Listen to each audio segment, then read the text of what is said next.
तसाच तर विषय येतोय रिक्षा टॅक्सी चालकांचा की मराठी भाषा त्यांना आलीच पाहिजे. काही जण आंदोलन करतायत, त्यांचं म्हणणं आहे की अशी सक्ती लादू नका, खास करून गुणरत्न सदावर्ते आणि शशांकराव संघटना त्यांचं म्हणणं आहे की अशी सक्ती लादली गेली नाही पाहिजे. तर दुसरीकडे परिवहन मंत्री म्हणतात की आम्ही अभ्यासक्रम किंवा मराठी भाषा शिकवण्यासाठी वर्ग चालू, पण मराठी भाषा सक्ती 1 मे पासून झालीच पाहिजे. काय तुम्हाला वाटतं की त्यांचं कंपल्सरी करणं किंवा त्यांना बंधनकारक करणं हे अडचणीचं ठरू शकतं? अडचणीचा अजिबात ठरणार नाही. म्हणजे जे सरकारचा निर्णय आहे तो अतिशय योग्य निर्णय. मग इकडे तुम्ही बोलता ना भूमिका बदलता, इकडे सरकारने जर चांगली भूमिका घेतली आहे तर आम्ही त्याला पाठिंबा देतो की इकडे मराठी माणसाला प्राधान्य मिळायला पाहिजे. किंवा मराठी जे भाषा शिकण्याचा प्रयत्न करतात, जे राजसाहेब वारंवार बोलतात की तुम्ही इकडे ह्या राज्यात वाढलाय, तुम्ही तुमचं बिझनेस किंवा तुमचं उद्योगधंदे ह्या राज्यात चालू आहे, तुम्हाला इकडची भाषा नको यायला. हा सरकारने निर्णय घेतलेला अतिशय योग्य आहे आणि आम्ही त्या विरोधात ते आंदोलन करणार आहेत. उत्तर भारतीय आंदोलन म्हणजे काय? 4 मे पासून जाऊ दे, काही फरक पडत नाही. मी कालपासून अनेक गोष्टी हे व्हिडिओज वगैरे बघतोय, रील्स बघतोय. मी जे रिक्षा चालकांचे, मराठी रिक्षा चालकांचे जे व्हिडिओज बघतोय, त्यांचं म्हणणं आहे आम्ही 8 पर्यंत रिक्षा चालवायचो, आम्ही 12 पर्यंत चालू, पण आम्ही नागरिकांना त्रास होऊन देणार नाही. ह्याच्यासाठी खरं तर हॅट्स ऑफ त्यांचे. हे जे व्हिडिओज बघतोय मी, मला खरंच आनंद होतोय की आपले मराठी लोक पण त्या प्रकारे उतरत आहेत. त्याच्यामुळे ह्या आंदोलनाचा काही फरक पडणार नाहीये. फक्त मी एक सांगतो, आंदोलन संप करून करा तुम्ही.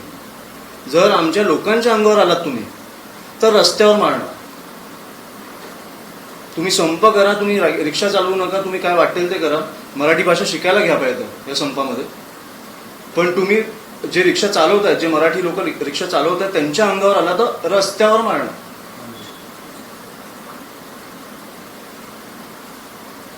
पण आता यामुळे राज्यातली कायदा सुव्यवस्था बिघडेल असं नाही का वाटतं? नाही, मला वाटतं ते सरकारनेच निर्णय घेतला म्हणून कायदा सुव्यवस्था बिघडलीच नाही पाहिजे. त्यांनी ती कायदा सुव्यवस्था लावली पाहिजे की कशा प्रकारे संप झाला तरी कुठेही मारहाण नाही होणार. शांतपणे तुम्ही संप करा ना. तुम्हाला आम्ही दाखवून देऊ की मराठी रिक्षा चालक काय आहेत. आणि जी तुम्हाला भीती आहे की जर तुम्हाला भीती असेल की आम्ही संप केल्यानंतर पण रिक्षा चालक चालू असतील, तर ती भीती असली पाहिजे. कारण आमचे रिक्षा चालक हे सक्षम आहेत. मुंबईभर रिक्षा चालक.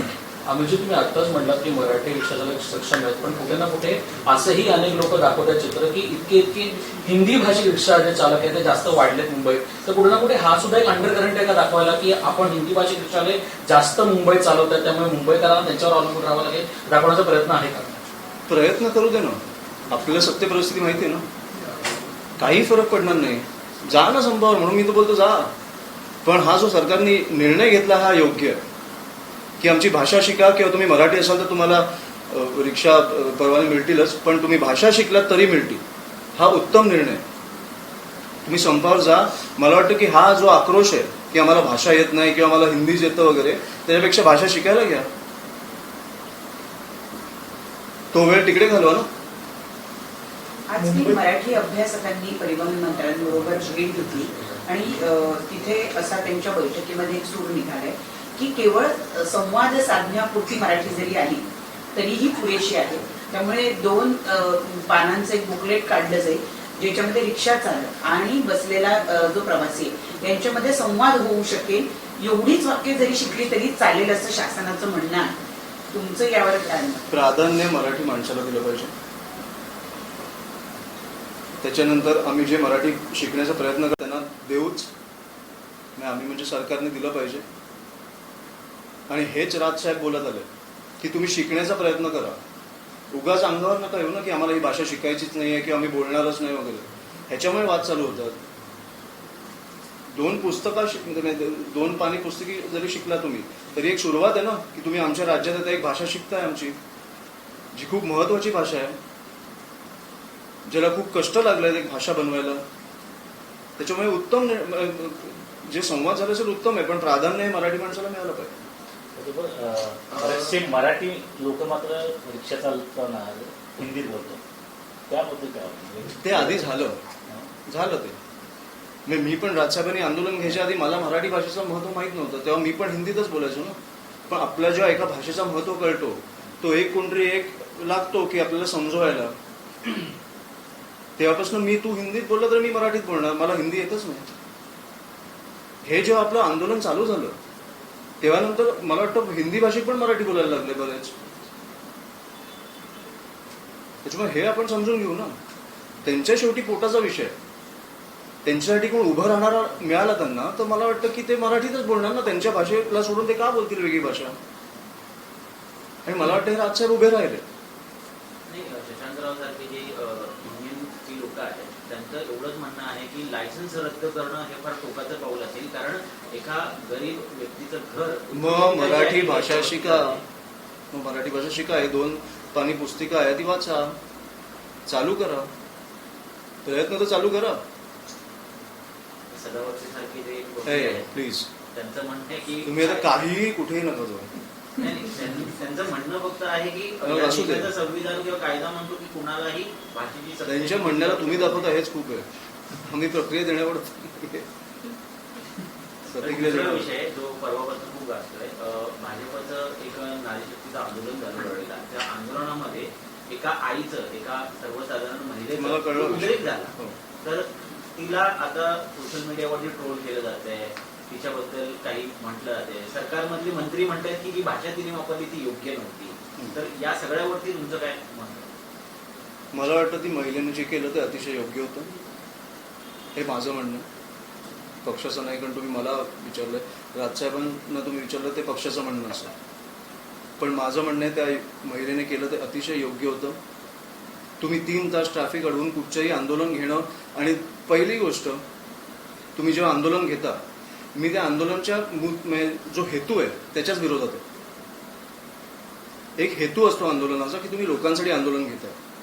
जेव्हा राजसाहेब आंदोलन घेतात तेव्हा त्याच्यात महाराष्ट्र सैनिक पण असतात, पण महाराष्ट्राची एक जनता पण असते.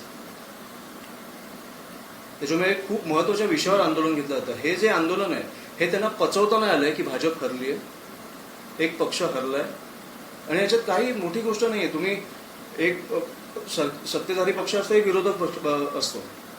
सत्ताधारी ह्या वेळेला हरलं, लोकांना नाही पटलं, त्याच्यामुळे तुम्ही त्या निवडणुका चालू आहेत म्हणून ते जे आंदोलन तुम्ही वेगवेगळ्या राज्यांमध्ये घेताय, ह्या राज्यांमध्ये तुम्ही 3 तास ट्रॅफिक थांबवून ती महिला, मी जे ऐकलंय, तुम्ही आता बोलला की ट्रोल केलं जातं, चारित्र्यानं होतं. मला वाटतं की त्या महिलेबद्दल मी जेवढे चांगले रील्स बघितले 1-2 दिवसात, ते चारित्र्य तुम्ही जे बोलताय की ट्रोल केलं जातं, हे कोण करतं हे पण आपण बघितलं पाहिजे.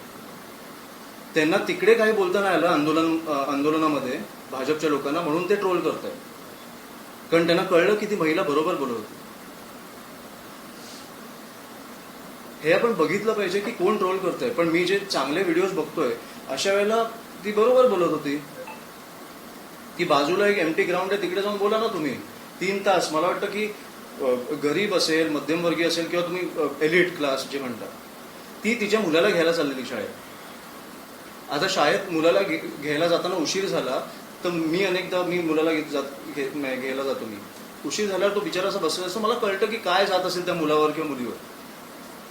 ती 3 तास ट्रॅफिकमध्ये होती त्या आंदोलनामुळे.